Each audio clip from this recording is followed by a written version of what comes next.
Del sello Bonar y de Librería Bonilla, queremos darle la bienvenida a esta presentación de K-Talk de Elba Castañeda. Para esta ocasión contaremos con la presencia de la autora Elba Castañeda y de Lisa del Ángel y de Verónica Mendoza como comentaristas. Bienvenidos. Elba Castañeda, escritora y coach en alta sensibilidad y crecimiento transpersonal, reside en la Ciudad de México. Su trayectoria literaria surge como una forma de explorar y expresar la sensibilidad humana, entrelazando temas como la sensibilidad, el propósito y la conexión con el origen. En el 2014 inició su camino escribiendo blogs como Management a la Mexicana y facilitando el cambio de conciencia laboral, espacios donde compartió reflexiones sobre liderazgo, empatía y transformación en el ámbito laboral. Estas experiencias evolucionaron hacia su primer libro, La vendedora de corbatas, 21 enseñanzas que todo colaborador y jefe debería conocer. Una obra que sintetiza sus años de experiencia profesional en el desarrollo organizacional, ofreciendo lecciones prácticas para quienes buscan nuevas perspectivas en las relaciones laborales.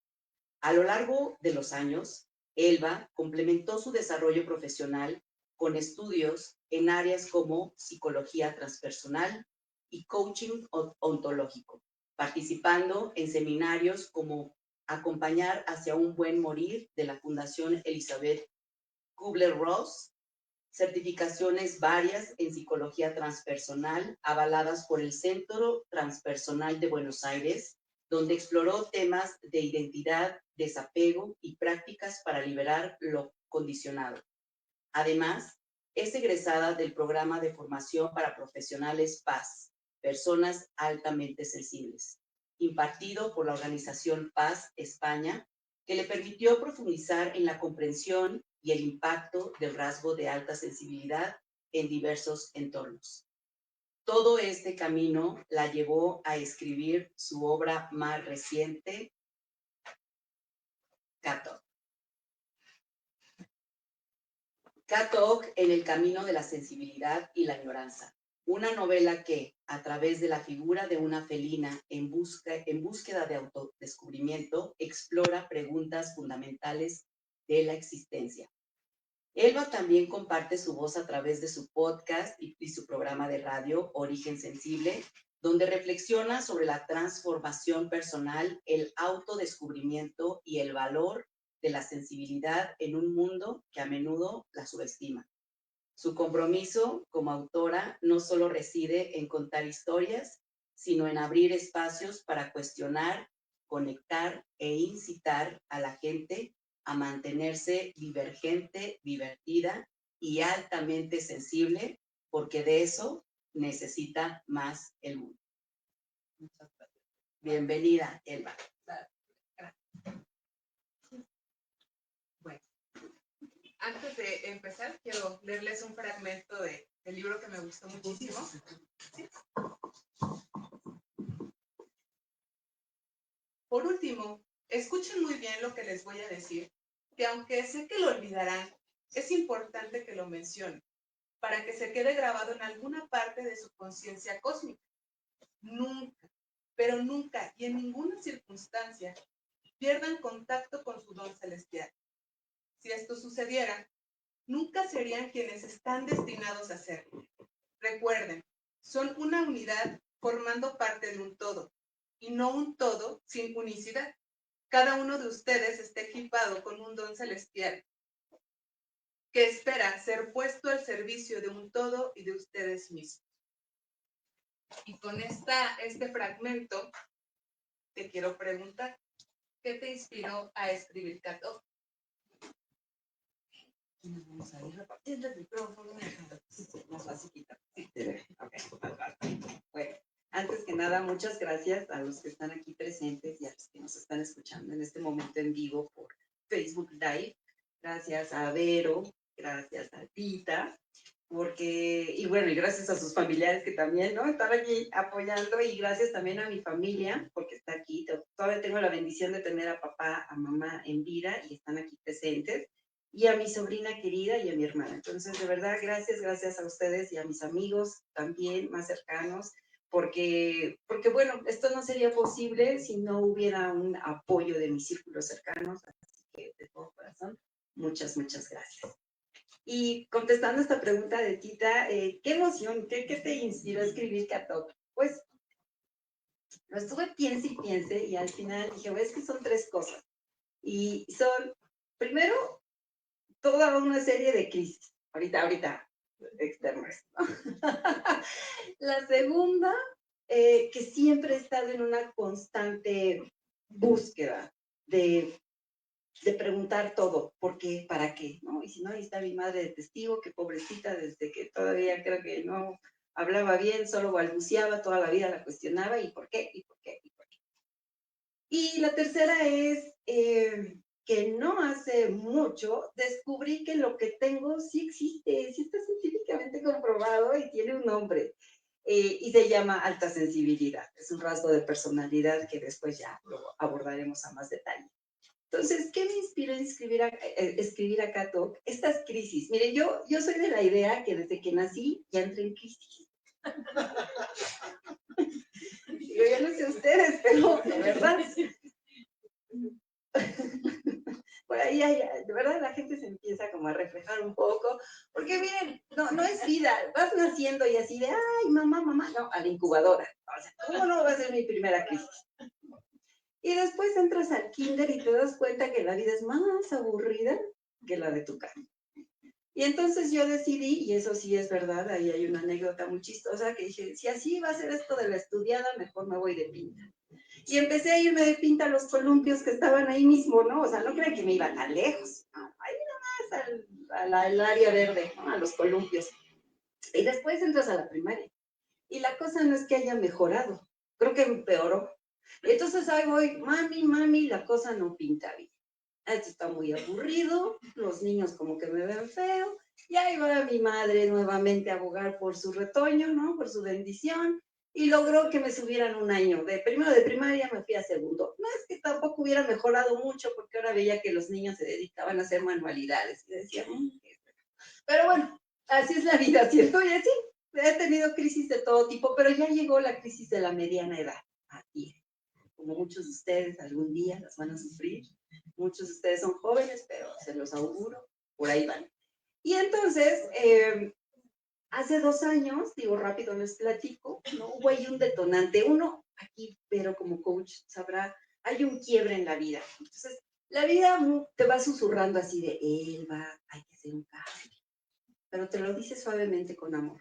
Después, otra vez se acerca, ¿no? Tienes un quiebre en la vida, un detonante, y otra vez, Elba, hay que hacer un cambio, anda, ya te dije, ¿no?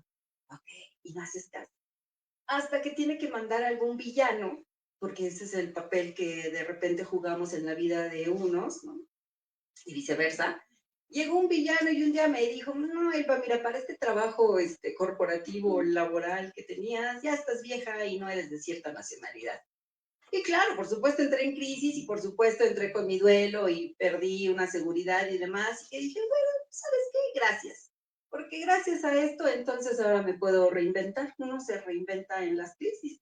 Dices, ¿y ahora qué me puedo dedicar?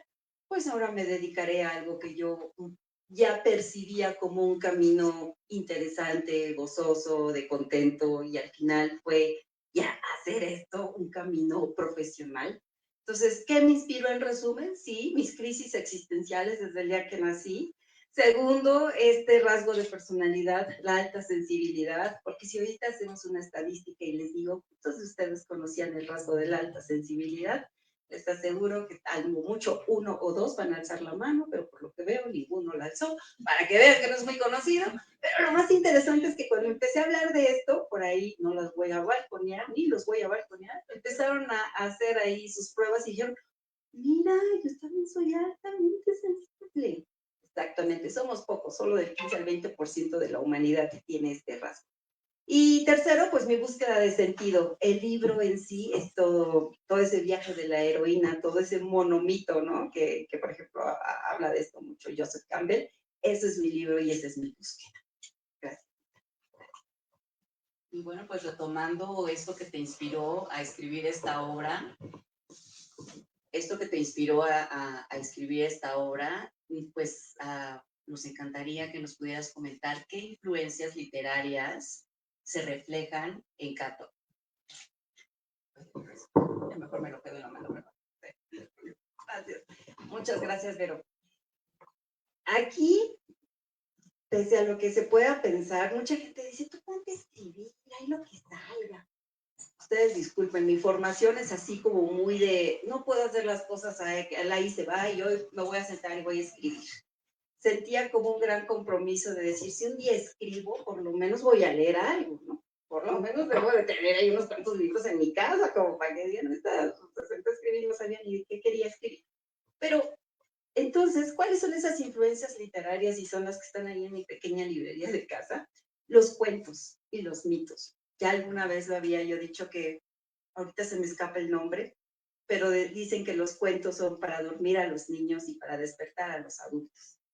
Y es cierto, realmente cuando tú lees un cuento de niño y después lo vuelves a leer de adulto, el mensaje es completamente diferente. Es más, creo que ya hasta lo entiendes, para empezar.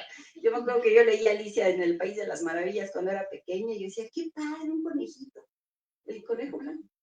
Ya después vas creciendo y te das cuenta el significado tan profundo que tenía Alicia en el País de las Maravillas y esa búsqueda de sentido que Alicia a través de ese mundo fantástico y escapista andaba buscando. Entonces el primero sí son los cuentos, el segundo son los mitos, porque tal cual el mito, todos los personajes que ven en la mitología no son otra cosa más que una representación de todos nosotros en búsqueda del sentido de la vida y de todas esas noches oscuras del alma que tienen que pasar para poder entonces encontrar ese propósito. Entonces, esa es una, los cuentos, los mitos, pero también toda esa literatura que de alguna manera algunos la llaman de autoayuda. Yo, como fue el primer libro que leí de chiquita, el de Juan Salvador Gaviota, no me pregunten por qué leí ese libro, ahí estaba en la casa de mis papás y todavía lo conservo. Como que fui absorbiendo ese conocimiento y yo dije, qué manera tan bonita y en una forma tan sencilla explicar conceptos tan profundos de vida. Y también me gusta mucho la ciencia ficción. Por ahí dicen que somos lo que imaginamos, ¿no? Y es muy cierto. Yo creo que, y ayer precisamente platicando con un amigo decíamos, es que yo creo que si lo imaginas es que ya existe, tal vez no es nuestra realidad, pero ya existe y creo que tiene toda la razón.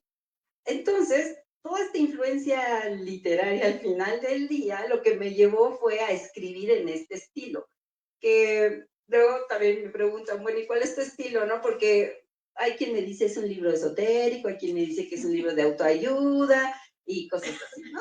Y les digo, pues no, podríamos decir que es ficción que ayuda, no es esoterismo, pero yo sí lo encuentro como, dijeran los astrólogos, una narrativa neptuniana, ¿no? Entonces, es englobar una parte entre el escapismo, entre la imaginación, entre la magia, entre lo espiritual, en lo terreno, y es lo que conforma y hace de esta obra algo singular a mi gusto. Ya después digo, no sé, siendo por ahí María, mi editora, ya podrá decir, no, estás mal, estás bien, pero a mi gusto creo que eso sería. Gracias. Por favor. Bueno, me gustaría que nos platicaras qué es lo que simboliza el personaje de Cat Dog. ¿Por qué un felino? Gracias, Tita, por la pregunta, porque sí me ha tocado que ven el libro y por el y por la portada dicen, es de gatitos. Qué ternura. Sí, claro, hay personajes que son gatitos, pero sí. A ver, vamos a ver, ¿qué simboliza? Cat Dog simboliza el arquetipo del buscador, del héroe y del huérfano.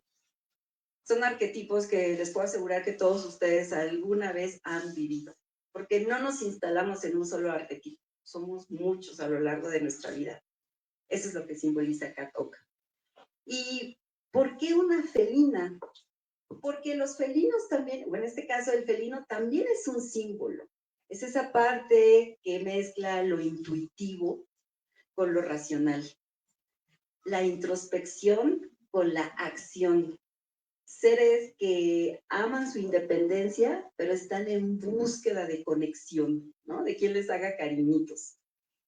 Y el felino entonces, para quien tenga gatos o si alguna vez ha observado un gato, saben que se queda viendo al horizonte, ¿no? Sin parpadear.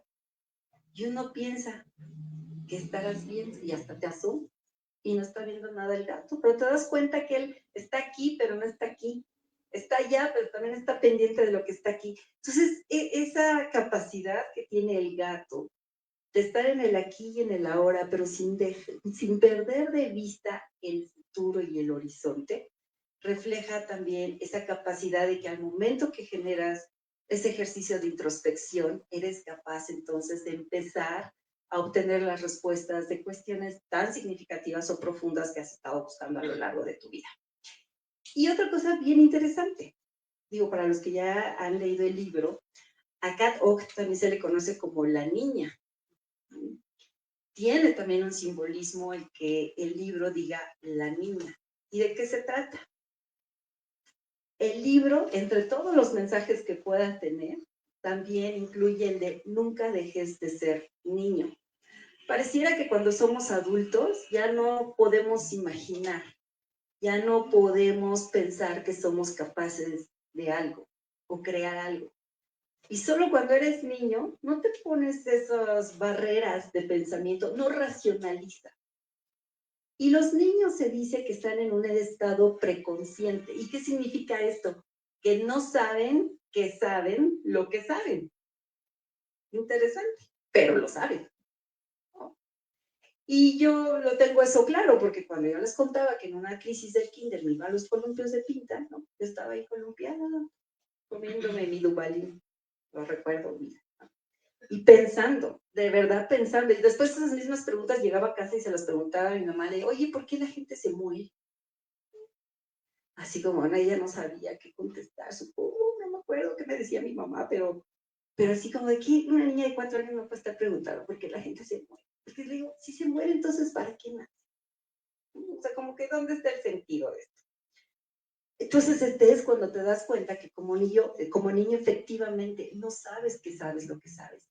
Y el mensaje del libro es ese, que nunca dejen de ser niños, nunca dejen de creer que algo es posible. Hace 2 años, cuando yo perdí toda mi seguridad y algún círculo pequeño les conté, voy a escribir un libro. Y a alguien más cercano le dije, un día íbamos a ir transitando, me recuerdo muy bien, por el centro, y pasamos por una librería de esas muy famosas. Y le dije, un día mi libro va a estar en esa vitrina. Eso fue hace 2 años. Hoy ese libro está aquí, está en Gandhi, está en el sótano, y quién sabe más dónde va a estar en el futuro, porque no permití que esa niña muriera. Ese es uno de los mensajes del libro. Qué hermoso, qué hermoso. Oye, me encanta pues todo este simbolismo que plasmas en tu obra, que no es un tema sencillo, que no estamos habituados como sociedad a escuchar y a hacer una pausa para asimilar toda esta profundidad. Yo te quiero preguntar, ¿qué desafíos enfrentaste al escribir una obra tan simbólica? Sí, pero es que primero el símbolo ya es desafiante, ¿no? Describir un símbolo, porque un símbolo es como traer lo abstracto a lo concreto. Es como traer algo invisible a lo visible. ¿Cómo explicas algo que es inefable? O sea, encontrar las palabras, los sentimientos, es un poco complejo. Entonces, ese fue uno de los desafíos que yo pensaba. ¿Cómo logro que un concepto tal vez complejo y abstracto, como podría ser, no sé, la reencarnación y las vidas pasadas y lo transgeneracional y todo eso, cómo logro plasmarlo en el libro de una manera que ni siquiera te das cuenta que está ahí? Porque esa es la magia de los símbolos, que según quien lo lea y según en el contexto en el que se encuentre y las experiencias que tenga de vida, lo va a entender y lo va a aplicar y se va a proyectar de diferente manera. que es muy diferente a un signo, ¿no? Un signo es el signo de más, suma, de menos, resto. Y no hay, ¿no?, espacio para equivocación, no hay espacio para improvisar o ser creativo, pero el símbolo es todo lo contrario. Y ese fue el reto de decir que la escritura fluya, que tenga un sentido para el lector, pero sin dejar de lado que mantenga ese simbolismo para que cada quien obtenga el mensaje que mejor aplique en ese momento de su vida. Y con todo esto que nos comentas, nos platicas tus experiencias desde pequeña, me atrevo a preguntarte si hay algún aspecto o aspectos de tu vida que se vean reflejados en esta obra. Sí, muchas gracias, Tita. Pues yo creo que todo el libro, todo el libro, esa gatita soy yo. Todo el libro refleja mis emociones, mis esperanzas, mis desazones. Hay algo muy característico. Yo siempre digo que vivo en desasosiego existencial, ¿no? Y yo sé que puede sonar así como muy dramático y muy, ¿no? Lo peor de todo, el desasosiego existencial, porque incluso hasta le dicen, ¿cómo estás en desasosiego? O sea, ya saben que él va a contestar, ¿cómo estás en desasosiego? No esperen a que yo brinque de alegría como Winnie Pooh en la primavera, de ¡uy! La vida es bella, ¡uy! No. Entonces, todo este libro refleja ese andar. Y ese fue uno de los objetivos, porque, vamos, creo que todos somos en algún momento el espejo de los otros. Nos proyectamos de una u otra manera. Y en mi caso, ese desasosiego fue el que, o es el que hasta el momento me lleva a ser creativa. Pareciera interesante, ¿no? Porque hay personas que tal vez desde la alegría y desde la locura hacen obras, son creativos, pero yo no, yo desde la melancolía, la tristeza y el desasosiego, mis emociones favoritas, desde ahí empiezo a crear. Entonces, claro, todo está ahí reflejado. Ahora, algo muy importante, claro que tengo una vida atrás, ¿no? Una vida laboral, y siempre me tocó con los tipos de trabajo y demás, siempre estar en atención al usuario final, liderar equipos, tener que conciliar en algún momento, impulsar a la gente, motivarlos y toda esa parte, ¿no? Y esa experiencia también laboral y humana es algo que no dejé de lado, sino por el contrario, también lo quise plasmar. Entonces hay pasajes en el libro con ciertos personajes o en ciertas situaciones que plasman también esa historia o el trayecto de vida que tengo.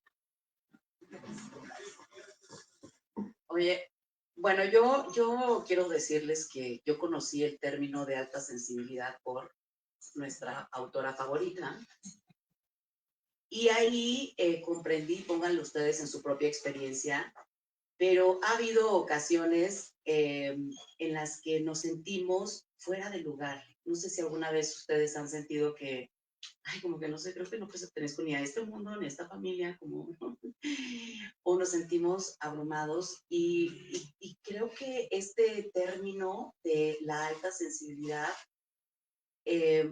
lo vive más gente de la que nosotros creemos.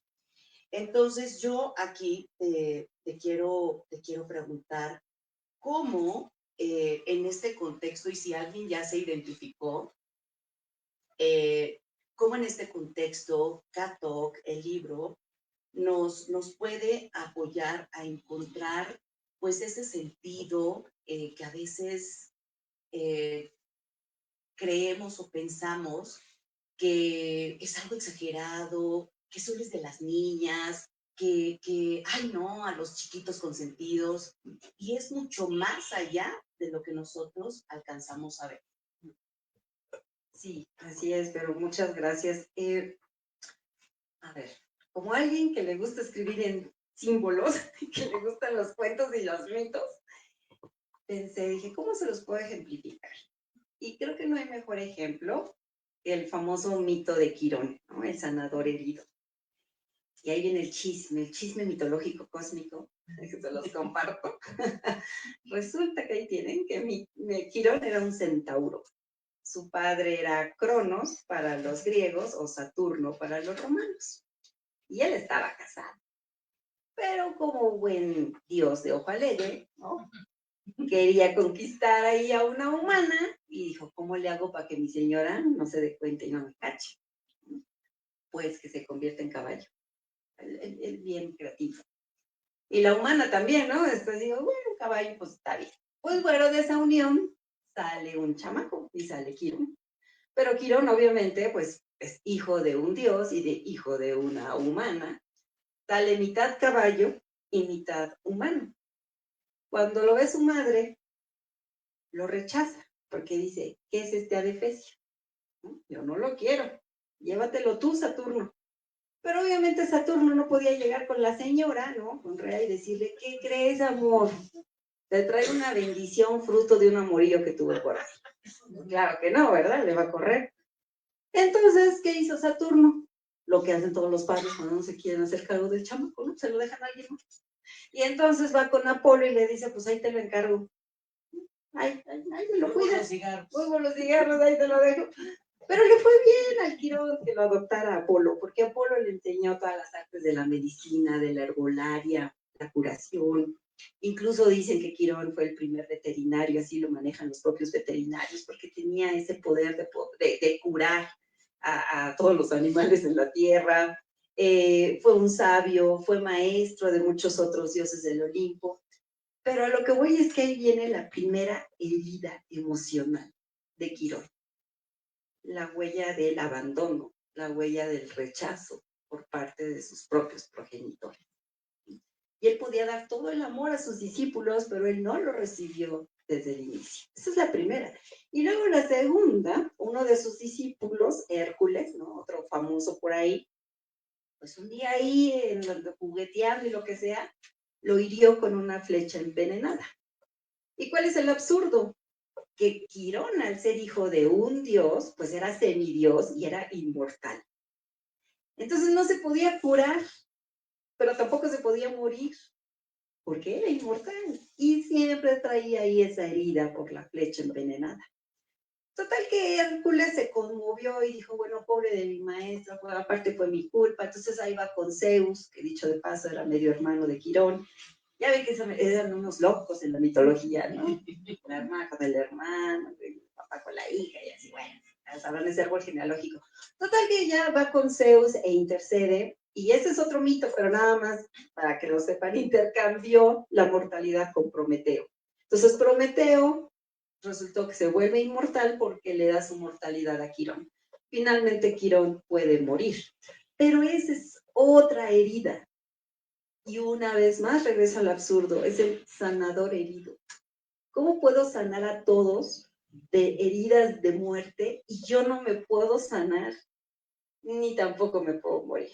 Pero finalmente se muere y como premio a todas sus tristezas, amarguras y pasajes oscuros que tuvo que vivir Quirón, Zeus le concede volverse una constelación y es hoy lo que conocen la constelación de Sagitario.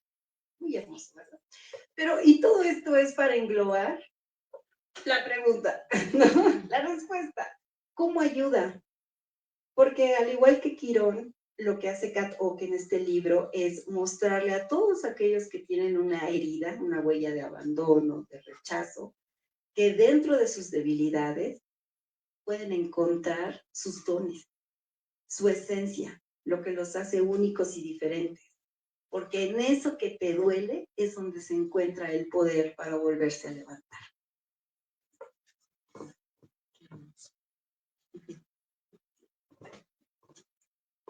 ¿Y cómo contribuye Kat Ock al crecimiento personal? Por eso luego me dicen que sí es autoayuda el libro.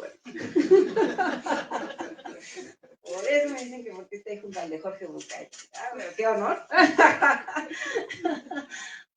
Bueno, a ver, empecemos por qué entendemos por crecimiento personal, porque yo se lo he preguntado a la gente y hay personas que me dicen, no, pues crecer personalmente es amasar fortunas. Ok, es válido, ¿no? Es respetable. Hay otros que dicen, no, mira, crecer personalmente es aprender de mis emociones, a lidiar con ellas, a saber relacionarme con los demás, conmigo mismo primero y con los demás, a crecer espiritualmente. Entonces, hay también la parte que te dice que son ambas, ¿no? Crecer como persona en esos valores, en esas virtudes, pero también crecer del lado económico. Está muy bien, ¿no? No se puede a veces todo en la vida, entonces tienes que elegir si es una o es otra, que es lo que te haga más feliz. Pero entonces, ¿qué aporta CatOc? ¿O cómo ayuda este crecimiento personal? Básicamente es esa guía que te dice, a ver, si dijeran los budas, los budistas, si tu intención es hacer buen karma, aunque no sea para esta vida, va a ser para otras, pero va a contar el que seas buen humano, va a contar el que te portes bien, va a contar que no lastimes a otros, va a contar que seas agradecido. Repito, tal vez no lo veas en esta vida, pero si pretendes regresar, lo vas a ver en la siguiente. Y entonces lo que busca CatOc es también, de entre todos los mensajes, este es uno más, ¿no? De vete por la línea de las virtudes. Por ahí, digo, no recuerdo la página particular, pero por ahí dice algo precisamente de si quieres vivir desde tus virtudes, si quieres vivir desde la dualidad, tú eliges, ¿no? El bien o el mal, el amor, el odio. Y tiene toda la razón, o sea, al final tú eliges, pero el premio, la recompensa a veces no se ve aquí. Que en el caso de la gatita, no les dije, ¿verdad? Es la 7ª vez que viene al mundo a reencarnar y ella ya dice que es la última y bye, no va a regresar. Entonces ella está haciendo karma para esta, pero no para las siguientes porque ella ya no pretende regresar a este planeta Tierra. Pero trata de dejar ahí su aportación a la humanidad. Ay, qué hermoso. Yo quiero aquí hacer una acotación en esta parte que dices de crecer e irnos por el camino de las virtudes, que me parece hermoso. Y hay una parte que me gustó mucho en tu libro, que dice, tu don celestial seguirá siendo, perdón, no importa cuántas veces realices la prueba de personalidad intergaláctica, tu don celestial seguirá siendo el mismo. Sí, la famosa prueba intergaláctica, ¿verdad? Que me dicen, ¿quién te mandó esa prueba? ¿A quién canalizaste? A nadie. Está hermosa. Es otro simbolismo, o sea, finalmente es un guiño a todos esos estudios psicológicos, por ejemplo, de gente como Carl Jung, ¿no? Que hablaba de los tipos de personalidades. Y son también esos guiños al enneagrama de Grof y a tantos otros pruebas, ¿no? De Briggs Myers, que está basado en Jung finalmente, y las baterías de colores para saber quién eres en esta vida. Entonces, esta parte finalmente, de ahí viene la prueba cósmica, y tu don celestial es tu esencia. Al final del día es en lo que eres bueno, tus talentos, tus habilidades, que a veces por encajar en la sociedad, enterramos esos talentos y esas habilidades porque según dicen los papás, no los culpo, no, ya, ¿no? Eso no va a dar de comer. ¿No? Entonces hay que irnos. Yo platicaba con mi hermano recientemente y le decía, ¿qué va a estudiar mi sobrina? Porque mira, cuando nosotros estudiábamos, bueno, cuando nos tocó estudiar la carrera profesional, decían, pues sé contador, sé abogado, sé administrador, ¿no? Sé diseñador gráfico, estudia mercadotecnia, eso deja. Pues deja, no sé, ahora trabajar en el Uber, porque de ahí en fuera, o sea, de verdad que está como complicado, ¿no? Entonces ahora digo, ¿yo de qué va a estudiar mi sobrina? ¿No? Porque imagínate, de aquí a 10 años, la vida ya cambió. Ahorita nos estamos dando cuenta que ser contador público, tal vez, o abogado, digo, no para agraviar a los presentes. Ya, no era el camino, no era el camino. Entonces la esencia, vamos perdiendo la esencia, pero es que ni siquiera sabemos ni cómo encontrarla, para empezar, pero venimos con ella. Pero si eres de los suertudos que a buena edad sabes cuál es tu talento, cuál es tu habilidad, ahí va a estar siempre, latente, aun cuando te dediques a otra cosa en la vida, ahí va a estar. Por eso hay que estar como muy abiertos a las señales, a identificar qué te gusta y qué no te gusta, independientemente que te digan si eso va a dar para comer o no. Pero si encuentras esa virtud, esa esencia, ese don, ese va a ser el camino que a pesar de cualquier tempestad te va a mantener en equilibrio en tu centro y de una manera, vas a vivir esta manera de una manera gozosa porque estás haciendo lo que en realidad te gusta y para lo que estuviste llamado a hacer. Oye, pues a mí me encanta porque me parece que Cato es la representación de tu esencia y de tu autenticidad. Eso la verdad me ha encantado. Y bueno, pues ahora voy a hacerte una pregunta del lado profesional porque pues tú has tenido responsabilidades de liderazgo en compañías importantes y esta experiencia en liderar equipos de trabajo, digo, pues al personal al final del día en este contexto laboral. Yo te quiero preguntar, ¿cómo las personas que son las que conforman las empresas y las empresas se pueden beneficiar de comprender estos términos de la alta sensibilidad y la añoranza? Gracias, pero fíjate que recientemente escuchaba a varios psicólogos clínicos, se me escapa el nombre, Emma Puig, puede ser, tal vez, y a esta persona de neurociencias que hoy la vi precisamente en tu estado, pero se me escapa. Ahorita me acuerdo el nombre. Y ya decían algo bien interesante, decían, del 2024 hacia atrás el mundo fue de los duros, pero del 2025 en adelante el mundo será de los sensibles. Por fin vamos a... Ya llegó nuestra época. Qué hermoso. Qué hermoso. Y sí, porque tú decías en la hermosa presentación que hiciste al inicio y al final de la presentación de ser divergente, divertido y altamente sensible porque el mundo necesita más de eso. Es cierto.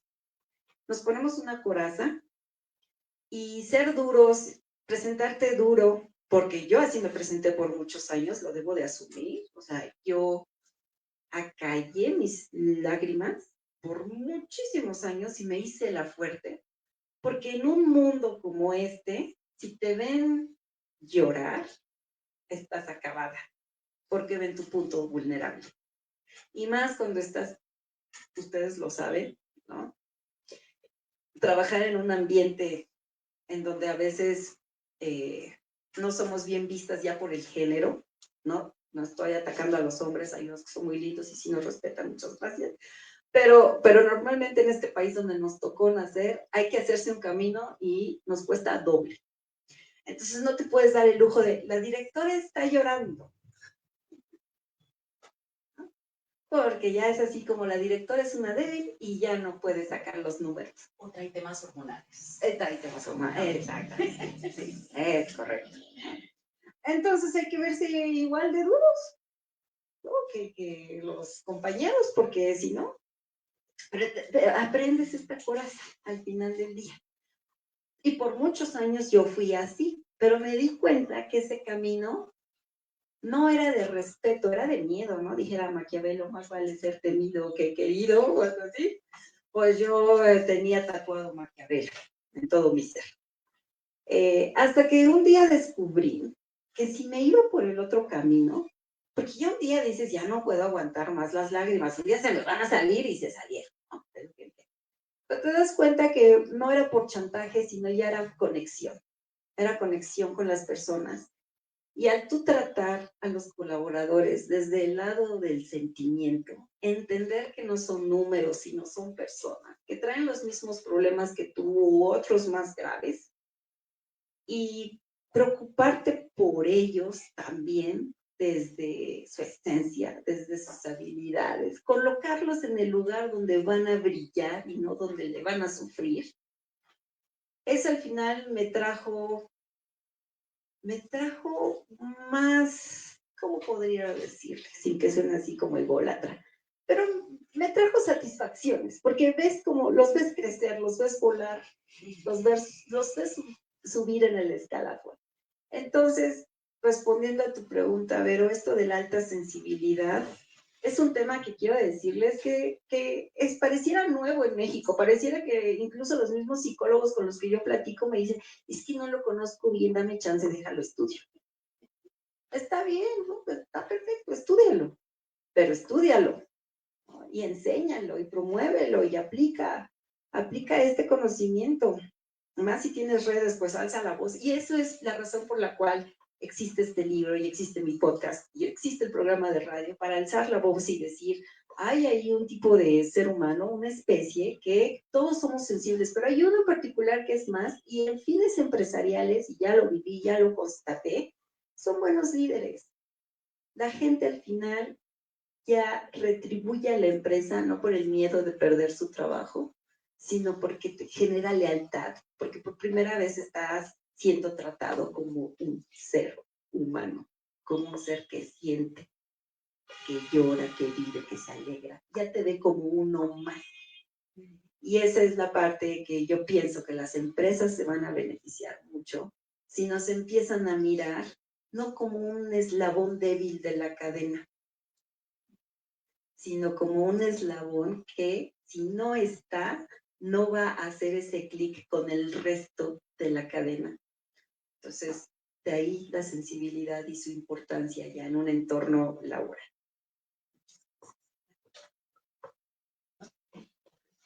Bueno, una última pregunta, ya para pasar, para que vayan pensando preguntas que le quieran hacer a nuestra autora. Yo soy como ABC, cómo empezar a aplicar el conocimiento, ¿no? Entonces, ¿cómo podríamos aprovechar el libro si alguien ya se dio cuenta que está viviendo esta parte de la alta sensibilidad o está reconociendo en sus hijos, en sus sobrinos, en algún colaborador que está, ¿no? Con todo esto que nos compartiste de manera personal, ¿cómo podríamos aprovechar el libro o cómo podríamos comenzar a aprovechar el libro? Creo que lo primero es, quien no lo ha comprado, compre el libro. Número uno. Número uno, compra el libro. Paso número uno, compra el libro. Check.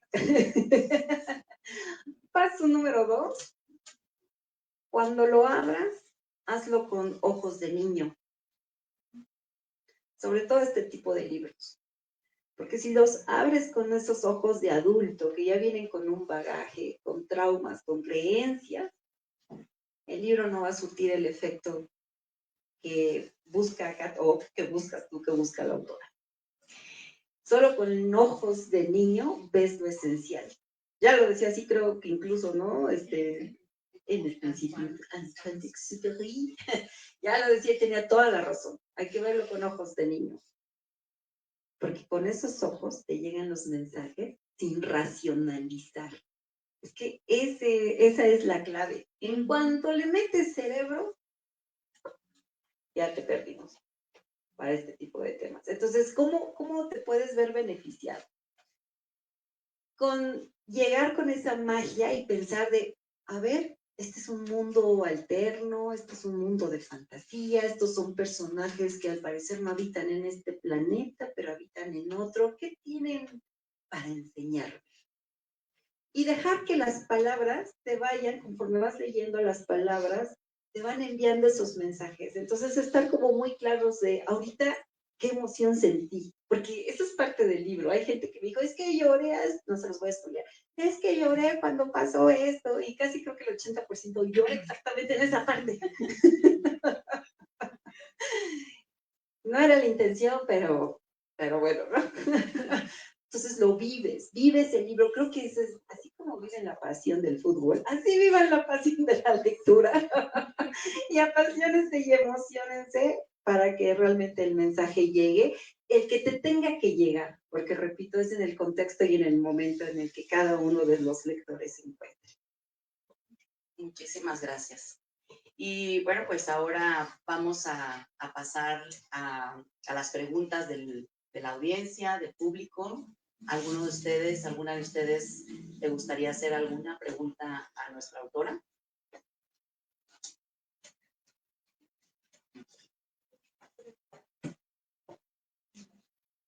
Muchas gracias, buenas noches. Mi nombre es Lauro Castañeda. ¿Alguna familiaridad con la autora? Más que preguntas, son dos cuestiones. Por un lado es felicitar a mi hermana por su obra, Cat O, y por otro lado felicitarla el día de hoy porque hoy es su cumpleaños, hoy cumple 50 años.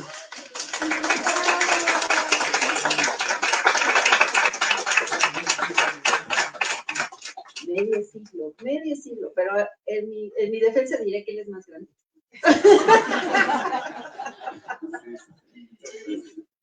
Gracias, hermano, gracias. Anímense, no sean tímidos. Varios de ustedes ya leyeron el libro, así que lo que siempre quisieron saber, ahorita es cuando.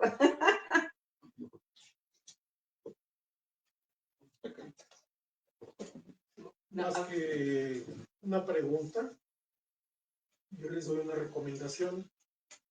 Lean el libro y después hagan lo que nosotros. Compren 10 o 15 y regálenselo a sus amistades, a su familia.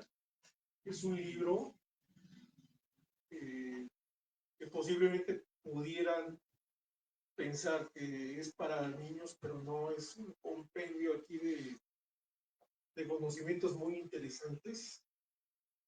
Muy interesantes. No sé, un compendio de conocimientos sobre el inconsciente colectivo, los arquetipos, cosas alquímicas. La primera vez que lo leí le dije a mi esposa, quiero conocer a tu amiga, porque aquí veo muchos autores, inclusive hemos platicado, y veo que, bueno, me comentó que algunos de ellos no los conocía. Yo digo, bueno, no los ha leído, pero a lo mejor en alguna de tantas vueltas cósmicas, a lo mejor los escribiste.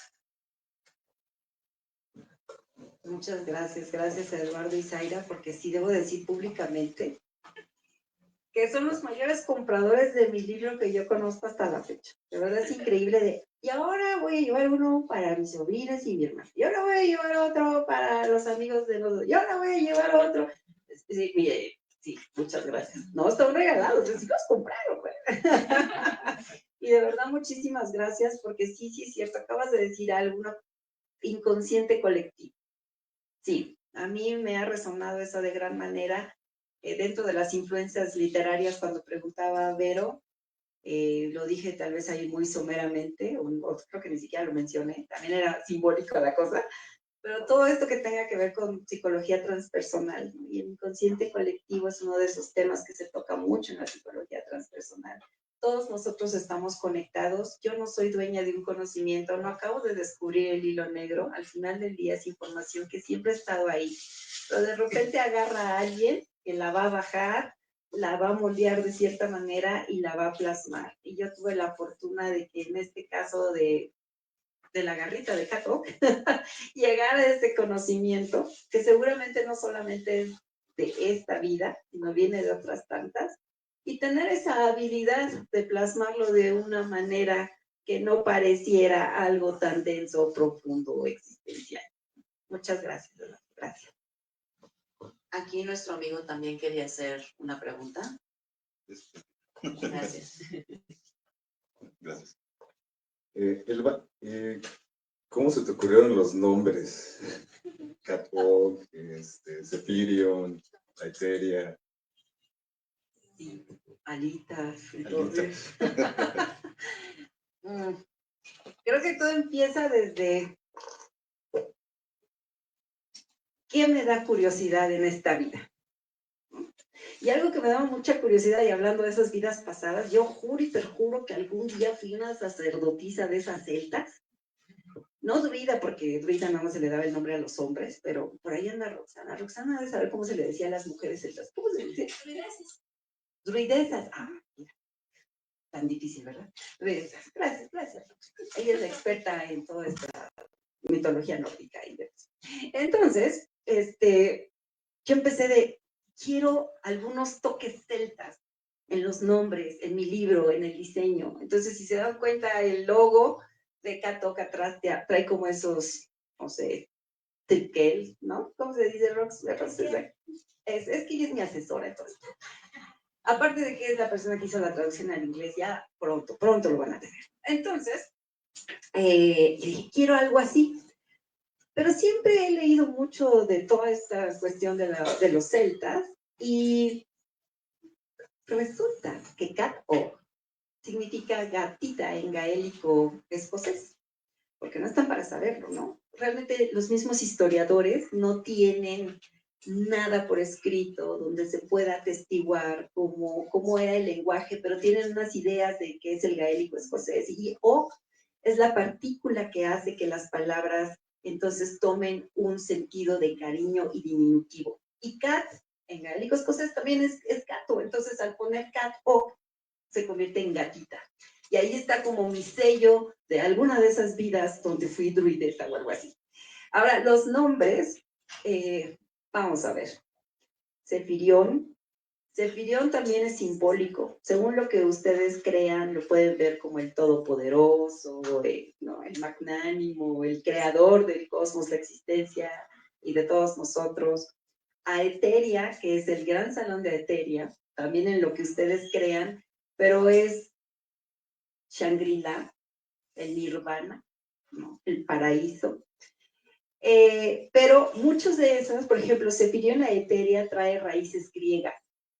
Entonces, ustedes ahí, si son curiosos, busquen así como a ver la raíz de estos nombres, de dónde los sacó. Ah, ya entendimos.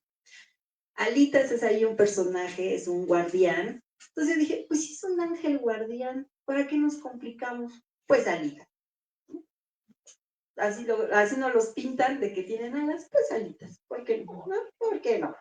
Y de los otros nombres, hay por ahí unos 3 personajitos cuyos nombres son sus nombres en la vida real incluso, a los que les debo muchos de mis noches de claridad. Entonces sí, algunos nombres están tomados de lo que, de hoy, de porque existen, y otros tienen esas raíces de lo que me gusta, ¿no? De los celtas, de la mitología griega, si me gusta tanto, obvio que había que poner nombres que tuvieran, ¿no? Con esa raíz algo que hiciera sentido. Gracias. ¿Alguien más?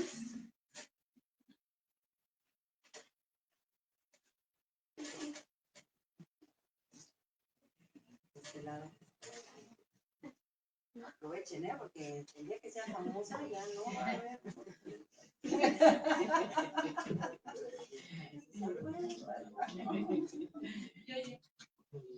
Aquí. Hola, Elba. Hola, muchas felicidades. Muchas gracias. Me da mucho gusto estar aquí, aunque llegué tarde, perdónenme. Nadie se fijó. Y como llegué tarde, no sé si alguien hizo esta pregunta ya, pero yo tengo mucha curiosidad. ¿Por qué una gatita? Sí, con mucho gusto. El gato también es un símbolo para el libro. Y el gato refleja esta parte intuitiva, esta parte introspectiva, esta parte de me gusta mi independencia hasta para allá, pero al mismo tiempo busca la conexión, ¿no? Y busca el cariño. El gato también refleja esta dualidad. Algunos lo tachan de malévolo, ¿no? Por algunas creencias. Otros lo tachan de anda en 2 mundos, ¿no? Por las películas. Y que si limpia tu aura y que se lleva no sé qué, y así yo me sigo sintiendo mal cuando me siento mal, aunque tenga 3 gatos alrededor, y bien cuando me siento bien. Entonces, no sé si haya mucho de verdad en eso. Pero la parte, el arquetipo del gato, esa parte es un reflejo fiel a cómo yo me siento en esta vida. Y entonces, claro, tengo 3 gatos, por supuesto que tienen una influencia, pero era más esa parte arquetípica y de exponerlo de esa manera en el libro. Gracias.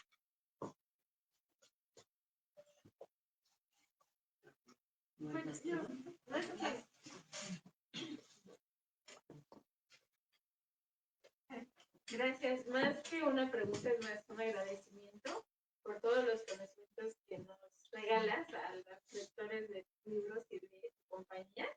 Y pues muchas felicidades, mucho éxito. Y pues mil gracias por todas las bendiciones que nos das. tan profundo. Ay, Zaira, de verdad, gracias, gracias. La agradecida soy yo, porque Zaira es de esas amistades que se forjaron en un aspecto profesional y con el paso de los años se ha vuelto de ese círculo de amigos que siempre tiene las palabras correctas y los apapachos. Y yo me nutro de ustedes, aunque no, como ese gato así como de lejitos, pero no, mejor sí, venga. Muchas gracias, Zaira, gracias.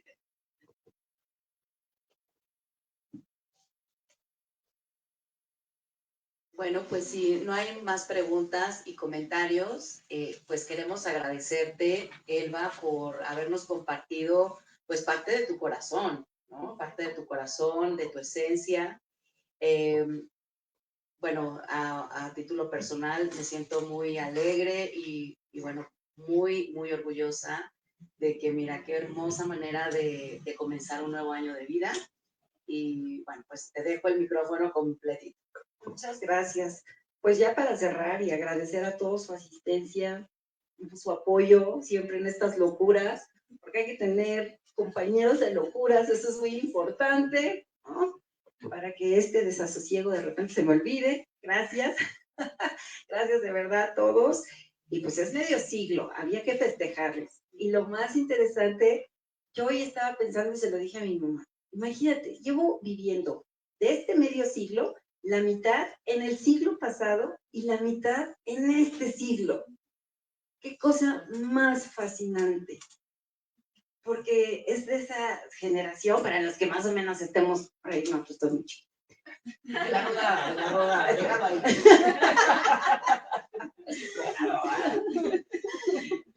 Qué fascinante vivir entre dos siglos. Ha sido esta experiencia. Si lo ven de esa manera, hemos pasado por tantos cambios culturales, psicológicos, científicos, sociales y los que nos faltan, ¿no? Porque dicen por ahí que somos eternos. Esto va a perecer, pero al final somos eternos.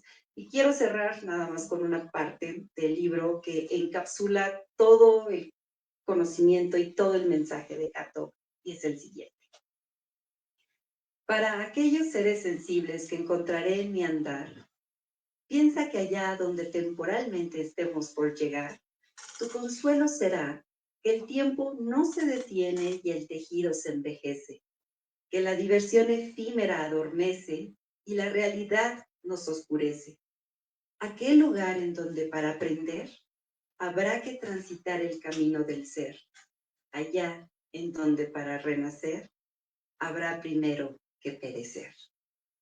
Muchas gracias a todos por su asistencia. Muchas gracias.